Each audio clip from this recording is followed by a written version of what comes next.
ఆంధ్రజ్యోతి దినపత్రిక booth kit మొన్న తప్పుడు లిక్కర్ కేసుకు సంబంధించి వైఎస్ అనిల్ రెడ్డి గారి కంపెనీలు అక్కడ సోదాలు చేస్తున్నప్పుడు వైఎస్ అనిల్ రెడ్డి గారి తల్లి పేరు కూడా భారతమ్మ.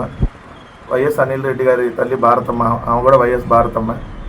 సో ఆమె కంపెనీలో డైరెక్టర్గా ఉండి 2020లో ఆమె డైరెక్టర్గా వైదొలిగారని చెప్పి రాయకుండా జగన్మోహన్ రెడ్డి గారు సతీమణి భారతరెడ్డి అని చెప్పి పెద్ద హెడ్డింగ్లు పెట్టి భారతమ్మ గారు ఆ కంపెనీలో ఉన్నారని చెప్పి రాసి మొన్న జరిగింది. ఎప్పుడు ఇది 20వ తారీఖు పేపర్లో వచ్చినట్టుంది, ఇవాళ 23వ తారీఖు. 3 రోజుల తర్వాత అదేమో ఫస్ట్ పేజీలో హెడ్డింగ్ పెట్టి ఇదేమో 2వ పేజీలో కనపడినట్టుగా ఆ భారతరెడ్డి వేరు అని చెప్పి మళ్ళీ పెట్టి 2 కంపెనీల్లో డైరెక్టర్గా ఉండి వైదొలిగిన వైఎస్ భారతరెడ్డి మాజీ సీఎం జగన్మోహన్ రెడ్డికి బంధువని తేలింది.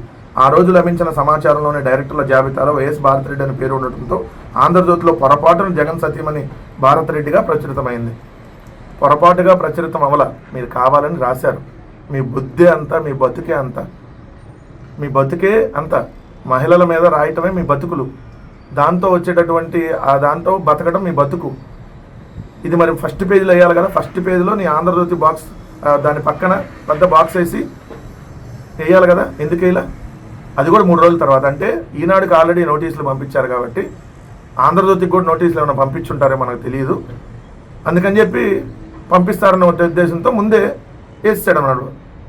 ఈ భయం ముందు ఉండాలి కదా, ఈ భయము రాసేటప్పుడు ఉండాలి కదా, ఈ భయం రాసేటప్పుడు ఉండాలి. ఆంధ్రజ్యోతి రాధాకృష్ణ, ఇది మెయిన్ పేజీలో అయ్యి ప్రతిరోజు నేను రాసిన తప్పుడు రాస్తున్నావు అని చెప్పి. ఈ ఒక్కటి కాదు, నువ్వు రాసేయన్నీ తప్పుడే. నిన్న కూడా తప్పుడు కథను రాసావు భారతమ్మ గారి మీద, బరిలోకి భారతి అని.